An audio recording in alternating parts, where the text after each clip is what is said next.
Welcome to God's Table Talk, where real life stories and testimonies of faith are brought to the table. I'm your host, Paul Eck.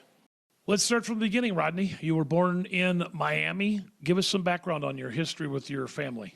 Well, I don't know. With my family, it was my father. He wasn't really really that deeply involved in my growing up. He wasn't like totally away. I lived with him periodically, like on and off. Like maybe when I got a little older, but I think my parents separated when I was maybe 7 or 8, maybe somewhere around there. And so my dad, he eventually got remarried to my stepmother, who would be Chanel, and it just it was a tumultuous time. My parents didn't really get along much, so it wasn't like a co-parenting thing. So my mom tried her best to raise me, but I just always had a call to the dark side. As I would say, it's just like a call to the streets. You know, I always thought that if I were a gangster or a thug or whatever, that I'd be. That's what I thought. That's what I wanted to be. Like I was really into rap music and different things like that. So I always thought that being a thug or a gangster was something that was to be glorified. But now I see that a lot of the choices I made when I was younger, they may have shaped my future, but they probably could have been avoided if I would have just paid attention to some of the things my mom was trying to tell me in the beginning. Now, your mom, I know, is a minister now, Hmm. but I'm assuming that back when you were born and through your childhood, she was active in the church. She was a church-going Yeah, person? she was a member of the church, and we went with her, but we were kind of forced to go. Like when I was going to church with my mom, I really didn't pay much attention to the messages or the singing. I just went because I had to go. But I thank God for her taking me to church, because when I did get into my trouble later on in life, I knew I could always trust God. I always knew that I could depend on the Lord our God to protect me and to help me. And that's kind of what I learned from that experience. I may not have always been paying attention, but it always was something that I just understood that God was real. So I know that you moved from Miami and moved out to Kansas, and that's where, as you said, the dark side kind of came in. Tell us a little bit about that experience out in Kansas. What were you doing out there that was on the dark side, so to speak? Well, we were when I got out there, I was initiated into a gang, and we just we were just bad. We did a little bit of selling drugs, a little bit of just a little bit of everything. You know, we were we would we would like we partied hard, but we also we I don't know. It's hard. It's kind of hard to explain the situation, but it just we didn't do what upstanding citizens would do. You know, we would fight. We would carry on like that. We smoked a lot, and we just didn't care for people. Like there was a friend of mine, and he was an okay friend, but my one of my other friends that I was in the gang with decided to break into his house. So me knowing the guy didn't even affect his decision to want to do that. So it was things like that, you know. What was the draw, do you think? What I mean, at that time, can you go back and say, okay, this is why I was drawn to that? Was it just the need to feel like you were part of something? That wasn't exactly it. It's just something that was inside of me. You know, coming up in Miami, it's the toughest of the toughest. What the way I was born, it's like we people get trampled. They had a thing being in Miami. It's like you don't want to be friendly. If you're considered friendly, you're considered weak. So if you're like you don't want to show your teeth. You don't want to. When I was growing up, I don't know if it's changed now, but that's when I was growing up. You don't want to like show your teeth. You don't want to smile. You always want to have a kind of sour look on your face just to dissuade somebody from thinking that you were a pushover. A lot of people would think of Miami, they think of the beaches, they think of, the big shops, they see stuff on TV about it. But you were in the underbelly of it, so to Yeah. speak, which every city has. Well, in Miami, there's a lot that really doesn't get publicized in the news and stuff because it's a tourist attraction. So they try to make sure people will want to come there because that's where a lot of the money comes from. But Miami's got a really criminal underbelly to it, and the way I was brought up, it's like the weak kind of get trampled on. If you're weak, if you're like they would like a lot of people my age were either in gangs or they were being initiated into gangs. Not maybe not like the Bloods and Crips, but it's just like the neighborhood gangs. And with me moving around a lot, I was never in a position where I had a whole lot of friends like that in the neighborhood. So I was always moving from place to place. So I was always like the new kid there. What my mom tried to do, she tried to keep me in the same school so I would have friends and stuff. She did her best to like keep me in I'm trying to think of the word, like a pattern or a continual pattern or whatever, something like, I can't think of the word, but it just like some continuality so I would know people and I wouldn't always be transplanted into a totally different situation. So, but growing up, it to me, it felt like it's the fittest of the fittest. If either you're a predator or prey, and that's kind of what I was raised on. Not by my parents, but just by my peers. Now, I know that Miami also has a lot of culturalism. Obviously, you've got Cubans, you've got a lot of Hispanics, you've got blacks, you've got whites. But did you stick with just with other black people, or did you have friends that were from different cultures? When I was living in Miami, when I first can remember being in school, we were living in I think Miami Shores or something like that. It was a little a more upscale community.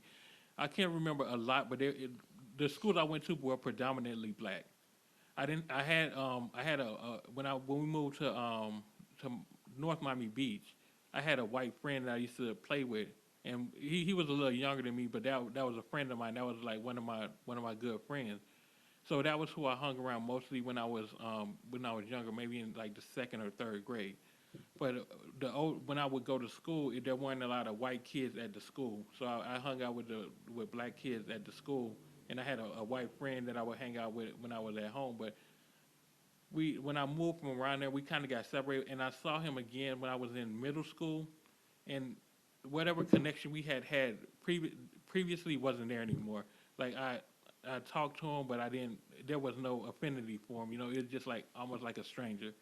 So there was something that when I was going to school in Miami when I was in elementary school, they had something called Cracker Day, and that's when the black kids would get together and they would look for white kids to jump on and beat up. Mm-hmm. I never participated in it, but it was a thing in the school. So on that day they would like the white kids wouldn't come to school on that day. So there was always that dynamic there. So they were, I know we've talked, and you said that you were actually baptized at the age of 13, I think it was, or 12. But as you said, you were just going to church because mom made you go and Right. stuff. Do you think you had a connection of any sort with Jesus at that time, or was it just merely, I just want mom to stop bothering me? Well, I became a member on my own, but I wasn't doing it for godly reasons. It was more like just belonging to something. That's a time when I felt like probably belonging to something, because the church there were like pretty girls there, and there was like some kids my age, so it was like almost like belonging to something. But it wasn't a real God connection because I wasn't coming there for God. I was just coming there for altruistic reasons. So. We talked about you being in Kansas. You were there 4 or 5 years, then you moved back to Miami. When you moved back, was that your change of life there, or were you still involved with the CD side? And then I was still involved with the CD side. We did whatever we were big and bad enough to do. Whatever we thought we wanted to do, we were doing a lot of drugs, and it's really a blur. I remember things, but it's like really a blur because it just seemed like the time went by like that, and it was mostly spent on time that I could have been using to a more constructive means. A lot of time while I was there, I wasn't working a steady job, so it was like more like just supporting, just like smoking or drinking, not drink, but just smoking and riding around and looking for things to get into. So what happened? Tell us what happened that got you to where God touched your heart. Well, I'm schizophrenic. And what got me to really believe and trust in God, I was going through a schizophrenic episode. I was at my cousin's uncle's house, and I was on the couch and I was laying there, and the devil was really bothering me. He was telling me some stuff, and I just prayed. I said, Lord, please help me. I can't take this. I'm going crazy. And the Lord gave me the ability to fight back. It wasn't like a physical thing. It's just almost like a spiritual thing. With my demeanor and attitude, the way I thought of it was to use the power. I felt like I had slapped the devil in the face, just like almost like spiritually walked out there and slapped him in the face. That was my projection of it. That's what I felt like I was able to do. So that's what I needed at that time. So that's what helped me.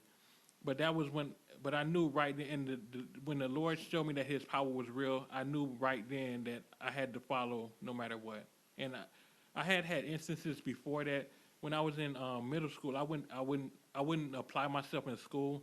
So like at the end of the year, I would always pray. I was like, please, Lord, let me pass to the next grade. And it happened 2 years in a row, and I knew I shouldn't have passed. And then the third year, I didn't pass, and they held me back. And I was like, oh, okay, so I gotta kind of apply myself. But I always knew God was real. So when I prayed, it wasn't just like hopeful wishing. It was just like I expected. I didn't expect Him to really heal me directly, but I did expect Him to help me. And I always knew that God was real because I had always believed in God being real.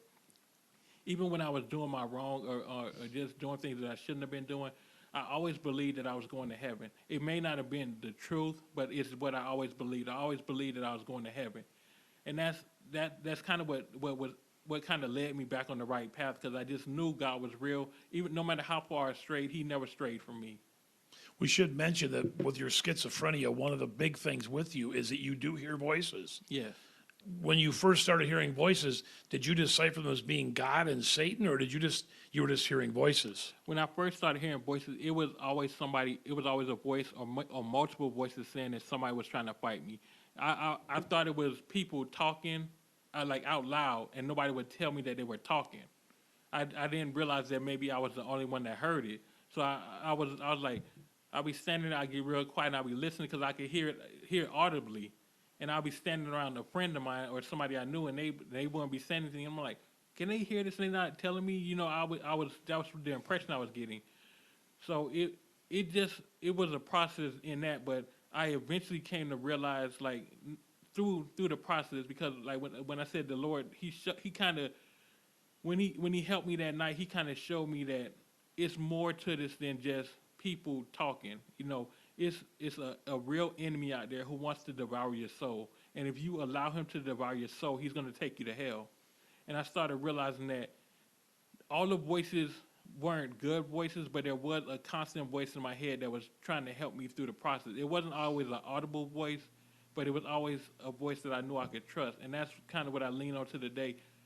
I would just say, if ever someone's in trouble or they need help, just try prayer. You may not believe in God, you may not trust God, but just try to pray and just try to really believe that something's going to happen. It may not always work exactly how you want it to work, but God is real, and I know He's real, and He will help you. One of the great things about your story is the fact that you just decided, well, I shouldn't say you decided, God told you you needed to leave Miami.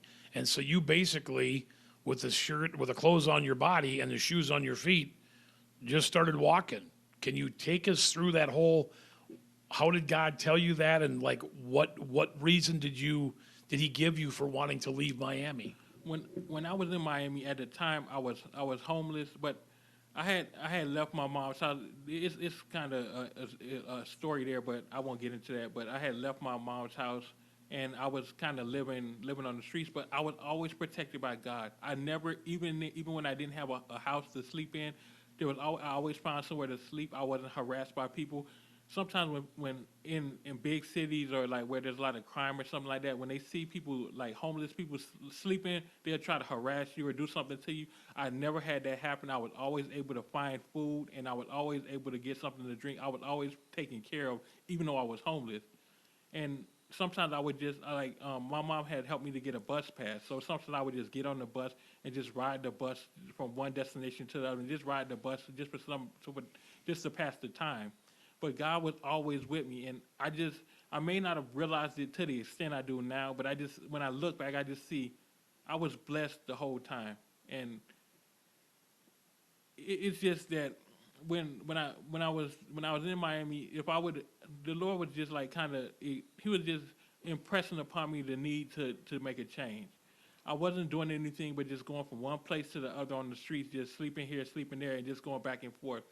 The Lord just said, He just told me that it may be time for you to make a change, to just have a change in scenery. And He just said, if you trust me, just follow me out of here.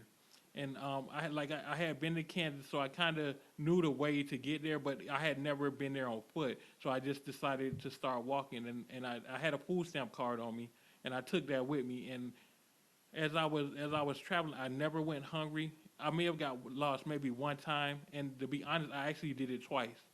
The first time I left, I got to Tennessee, and they took me to a treatment center for mental state hospital or something Yeah. like that. So they took me there, and my mom and my aunts, they came and got me, and they brought me back to Miami. I stayed with them a little while, but then I ended up leaving again from the house. I was on the streets again. So the second time I just left, and I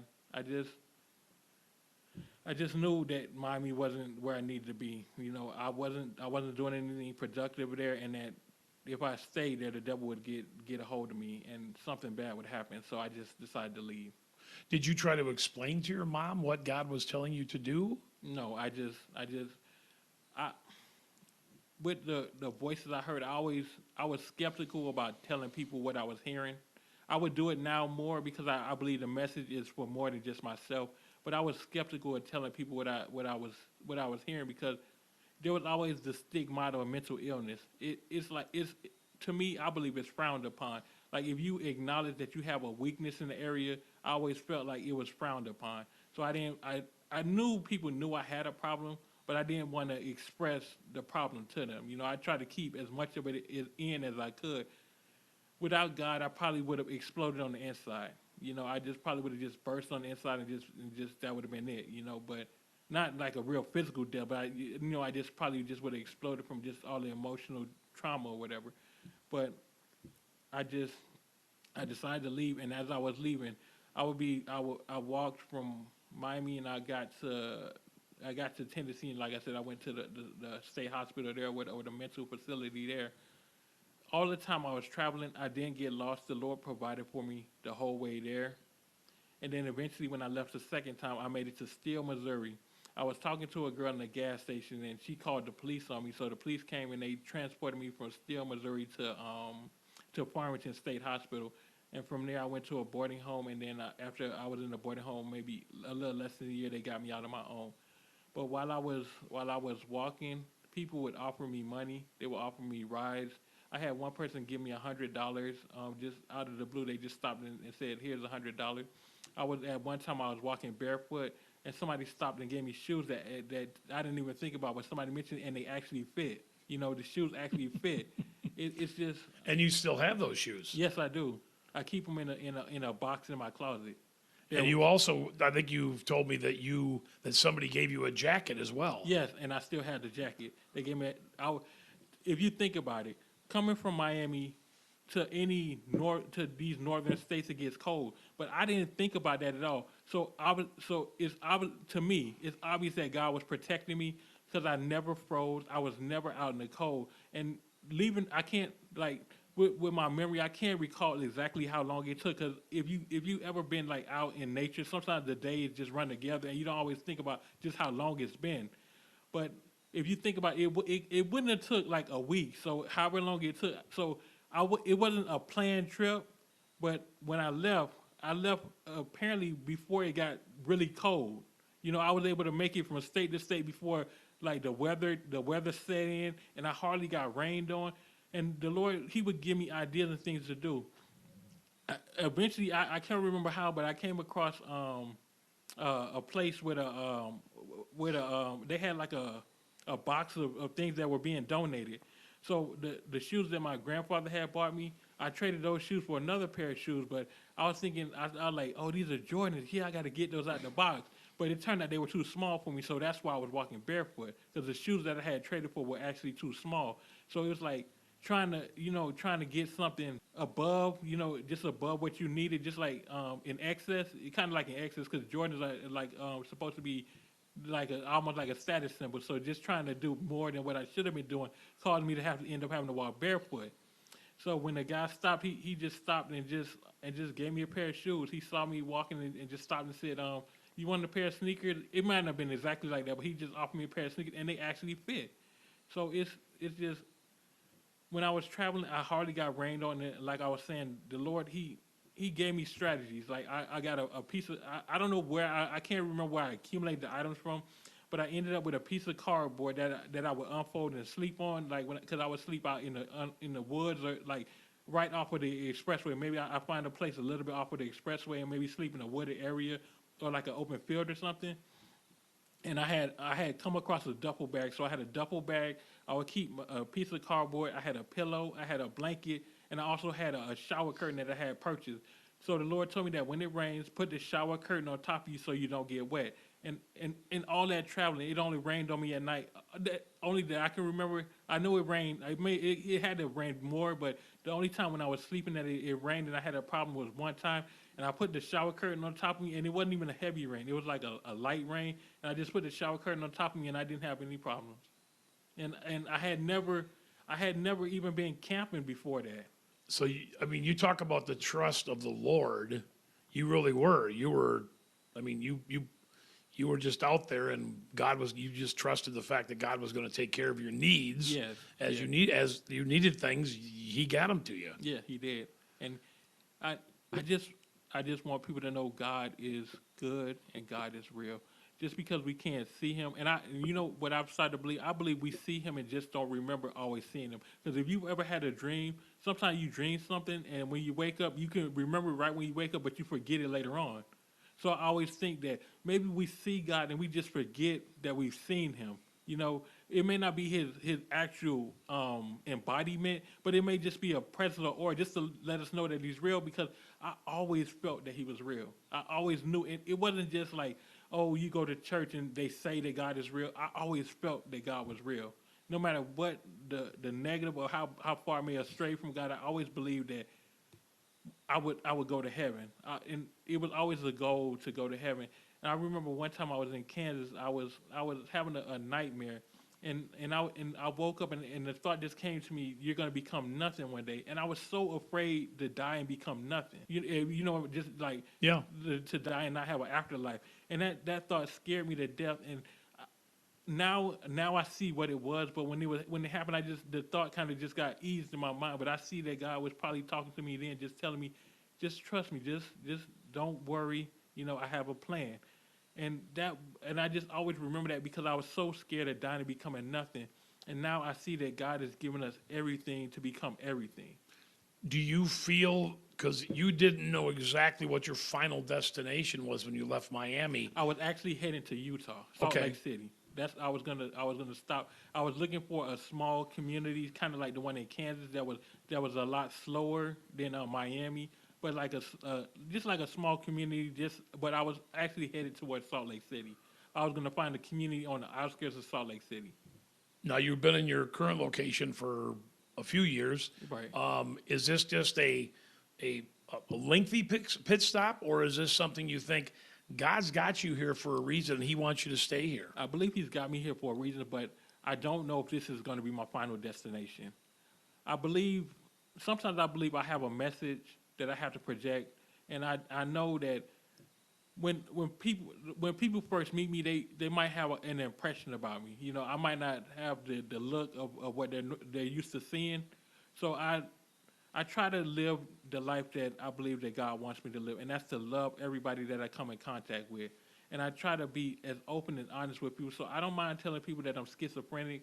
I don't mind telling them a little bit about my past. Sometimes I don't say a lot about it because I don't want people to think, oh, he's just a criminal in our midst. So I may keep the seedy details, and I don't want I don't want to incriminate anybody else. You know, I mean, that may not be the right way to go about it, but that's just kind of how I feel about it. I don't want to, unless God were to tell me that I really need to release these things, I try not to get too deep into the negative side. Because first of all, I don't want somebody attracted to that negativity, and I don't want them to think that just because you get away with it, that it's okay. Do you ever feel like John the Baptist? I don't. I don't know Because that. I'm just kind of comparing it because he was out in the wilderness. He was kind of wild looking if you read the stories of him, and people were kind of a little bit fearful of him, but yet he was the one that was bringing the message of Jesus. I'm not saying you compare to that. I certainly would never do that. But it seems like perhaps you're kind of that voice in the wilderness for a lot of people who may have been lost. And I would love to be like that. I've always asked the Lord to be a part of His plan.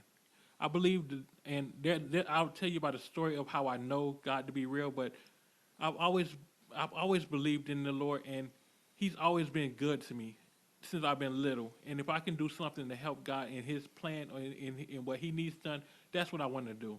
I don't want to live for the world. I want to live for the Lord our God, who protects us and keeps us away from all the pain and suffering that is really out there. Because with what happens with me, sometimes I can see things spiritually that maybe other people are not keen to, and I can see things happening, and I know that God is really, really protecting us from things that would really try to hurt us and really do us harm. And I see that, and I just know that if I can help God in any way, that's what I want to do. So if God were to ask me to maybe give something, He may have to ask me a few times, but I want to be a vessel that He wants to use. Like sometimes they say, like the well worn tool, the one that God picks up all the time. I want to be something like that.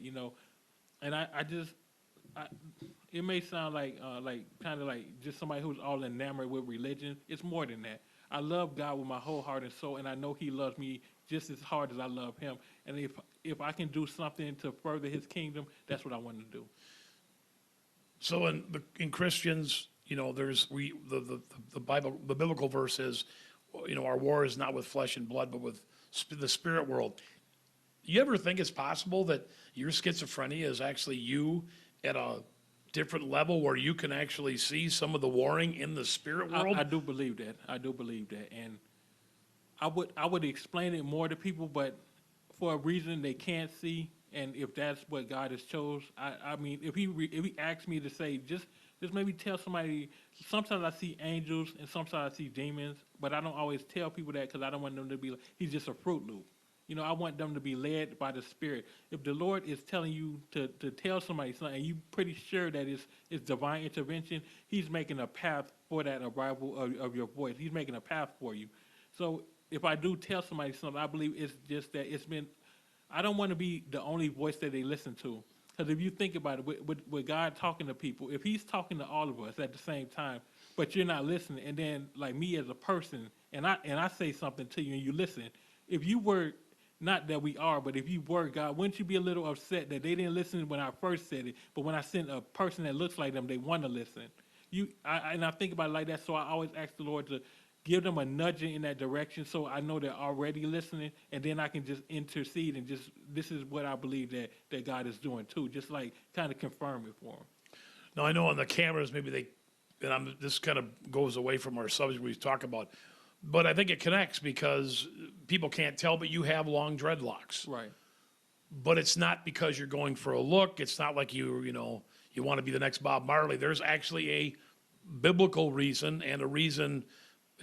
You can tell the story of why you have your dreadlocks the way you do. Well, when I got old enough, I had always wanted dreadlocks when I was younger. But when I got old enough to do it, I just did it.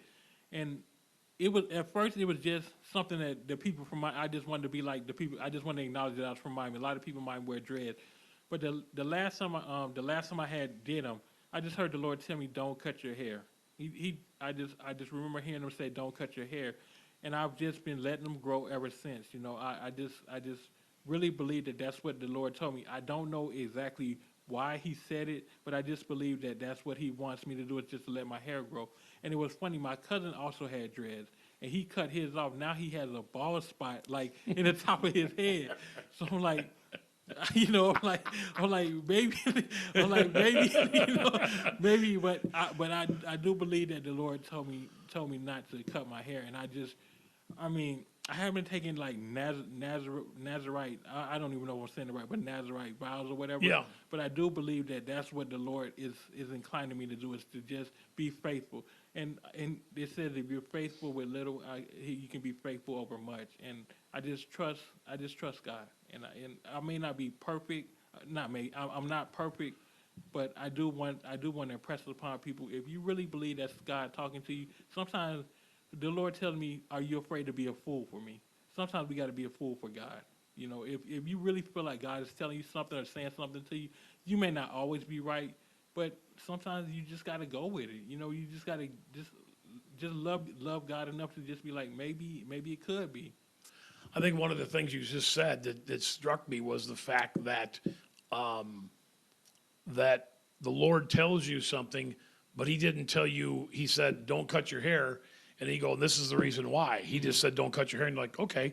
I think so many people, when they think God's talking to them, they want to know, why are you telling me this? And a lot of times, do you think that God just told people do this, but they don't have to know the reason why it is? I believe that, but I also believe that if you continue to ask, he'll let you know. And I just don't continue to ask. I just like if that's what he wants me to do, I'm not gonna question. I'm not gonna go, well, why this, why that. Sometimes that's natural to do that in instances, but sometimes I'll be like, Lord, if you're talking to me, I ask him to speak audibly. Sometimes I just be like, Lord, if you're talking to me, I know I know you don't have to, but can you sometimes tell me like the backstory? And he's always like, if I told you, you wouldn't understand.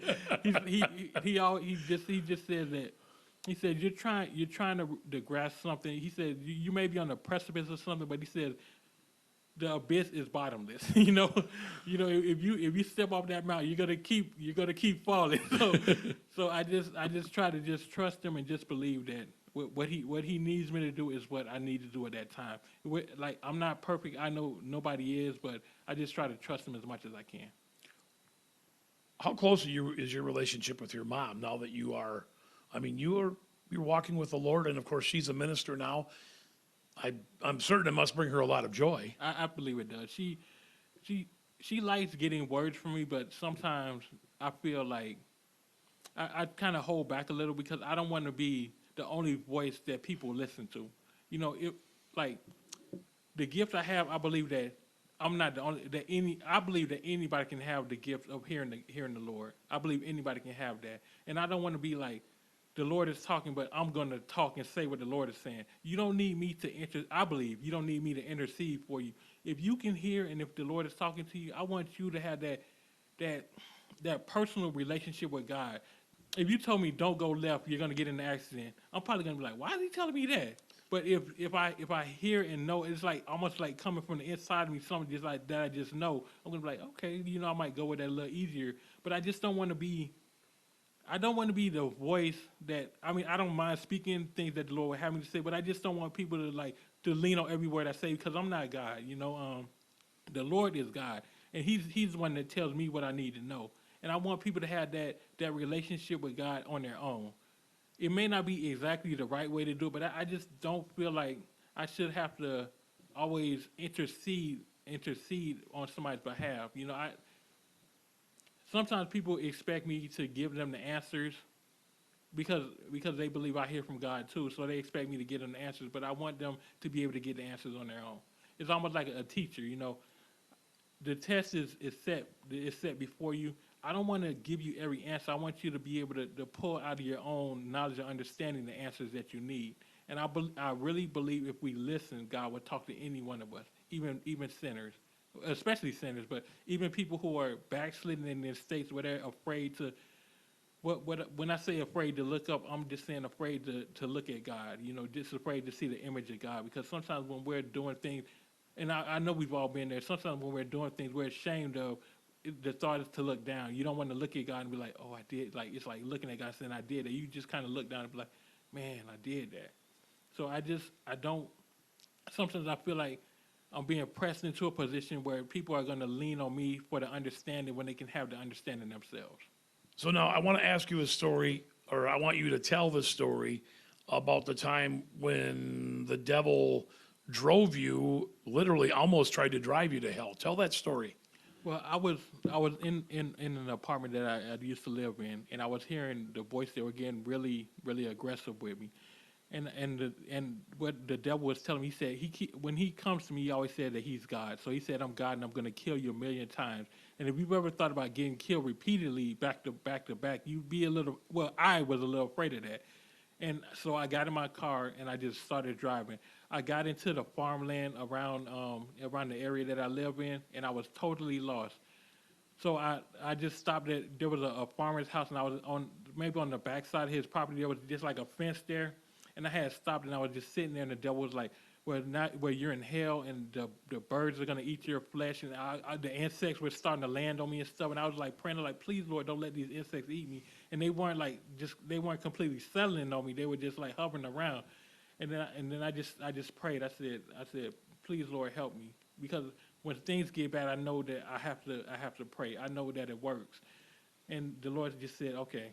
He said, just follow me. He said, we're going to leave. And I got in my car and I got in my car and I would stop and I would ask which way to go. And the Lord would audibly tell me left or right. And it led me all the way back home. And I mean, I was totally lost. I couldn't find the place now if I wanted to. Only way I would be able to find it if the Lord led me back there. But I was totally lost. I had never been out there before. And I was like, if you've ever been driving scared, you don't look for landmarks. You're just driving because you're scared. I was just scared and I was driving. And the Lord led me all the way back home. He audibly told me left or right. And whatever way he said to go, I would go, and he led me all the way back home. Interesting thing you said, and I want to not clarify, but ask you a question about this. You hear people talking about, telling Satan to flee, but we have to audibly say that, don't we? Yes, I believe. Because he can't read our minds, but he can hear our voice. Yes. So people say, "Oh, I tried to cast. I thought about it, leave me alone." But I've heard people say you need to say it out loud so he can hear you say it. And sometimes I believe that the best way to do that is through prayer. I mean, to me, sometimes I don't know if I have the power on my own. Well, I know I don't have the power on my own to tell Satan to flee, because sometimes I've done that and I've seen him continue to nag at me, or the voices continue to go on. So it's not something that I would just casually say that as soon as you do it, it's going to work. I mean, I don't know what the Bible says. I believe the Bible says that we can tell Satan to flee and he will. But for me, what works for me is prayer. I just pray and I let the Lord do the work, because the impression I get from the devil is that he wants me to start fighting, and it's not just like a spiritual fight. He wants me to get up and start punching things or getting violent. And I know he's not really there, but if I hit something, I'm only going to tear up my house, or if I were to hit somebody, it's going to be somebody who didn't really do anything to me. And I don't always think about saying, well, Satan, you have to flee in the name of Jesus. I don't always think about doing that, but I do know that I can pray, and I don't want to say not to do that, but I'm just saying for me, it's not always the solution for my problem. I mean, I'm not trying to contradict anybody else, but I just know maybe I don't have the strong enough belief in it to make it work. But what usually works is I'll pray, and it's not instant. I'll pray, and then sometimes it's kind of scary. Like sometimes when the voices are talking, because he's always saying, I'm God, and this is what I want you to do, and if you don't do this, this is what I'm going to do to you. So it's always a either or. But even when I'm scared like that, I always have a voice inside that says, be calm, just keep listening, just keep obeying my words. I'm going to help you. And it's not always an audible voice, but it's always a voice that's there. And I know it's there, and I just kind of sit back, and sometimes it gets to the point where you become like almost nonchalant. You're just like, please, in my head, I'm always saying, please, Lord, help me. Because I try to pray continuously. And the only way I can do that is just by just sending the prayers up, even subconsciously. But I always try to say, please, Lord, help me in my mind. And it may not happen right away, but eventually the voices, they calm down, and the Lord's voice gets a little louder, gets a little louder. It's not always an audible voice, but I just know that it's there, and I believe he does it just to prove, just because I'm not, and I believe he's physically there, but just because you don't see me or feel me or just because I'm not as loud as the devil's voice doesn't mean I'm not more powerful. And I always, and there's another, it's like sometimes when I drive, the devil calls my attention up. He wants me to look up, to stop looking at the road.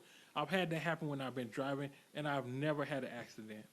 I have never, and not to say anything that I've done, but the Lord has always protected me, even in those situations. So I believe that whatever test that I'm being put through, it's just to affirm that just because the devil is talking loud, just because the devil is rah-rahing, like they may say, doesn't mean that he has more power than God. And it doesn't mean that he'll be able to do something to you just because you're afraid. And I would tell people, don't be afraid to be scared. Don't think that you can't be scared. I believe it's okay to be scared, but it's not okay to give in to that fear. You have to trust God even when you're scared, just like you trusted him. Because we think about it, when you wake up in the morning, you expect to be able to get up and walk. If you're a healthy or able-bodied person, you expect to be able to get up and walk. You expect to be able to take that next breath. But those aren't givens, but we do expect those things to happen. And I believe we should expect God to be there just like we expect to stand up in the morning or to take our next breath. It's kind of a parallel I saw you draw there between Jesus being tempted after the 40 days in the wilderness to what you were saying about dealing with the devil. Jesus never physically, when the devil was tempting him in the wilderness, he just used scripture and just to repel him. Right. And it sounds like that's kind of what you're saying as well. Yeah, everybody doesn't know the word, but just because you don't know the word doesn't mean that you can't be saved. And I would tell people, if you know a good scripture, repeat that scripture. If you know something that the Lord has given you that brings you comfort, let that be your guide. But he's always there. I just want people to know he is real and he's always there. Just because you don't feel him, just because you may not see him, just because even if you want to believe he's not there, he's always talking to us and he's always reaffirming his power and authority. And sometimes the way I would explain it, people like atheists always think that the world is just here because. Just look around sometimes. If you don't believe in God, just look around sometimes. The trees sustain the people sustain the trees. The grass feeds the cows, who in turn feed the predators, and when the predators die, they feed the grass. Everything points to a purpose. Everything points to a purpose. Everything has a purpose, and has a purpose. And everything points to that. So if you don't believe God is real, I'm not telling you what to do, but I'm just saying if you don't believe God is real, just step outside and just look around. Just look around. And if you really want to see, I'm sure you will see. Just test God, like they say. Just test the spirit, and he's proven it to me so many times. And sometimes I just can't believe. I just look at his handiwork, and I just know, and I just know that it's really for a reason. Have I not commanded you? Be strong and courageous. Do not be frightened and do not be dismayed, for the Lord your God is with you wherever you go. Joshua chapter 1, verse 9. Thank you for tuning in to God's Table Talk. Remember, you can listen to the podcast on Apple, Spotify, and Anchor, and you can watch the full interview on YouTube. I'm your host, Paul Leck. Be blessed, but more importantly, be a blessing.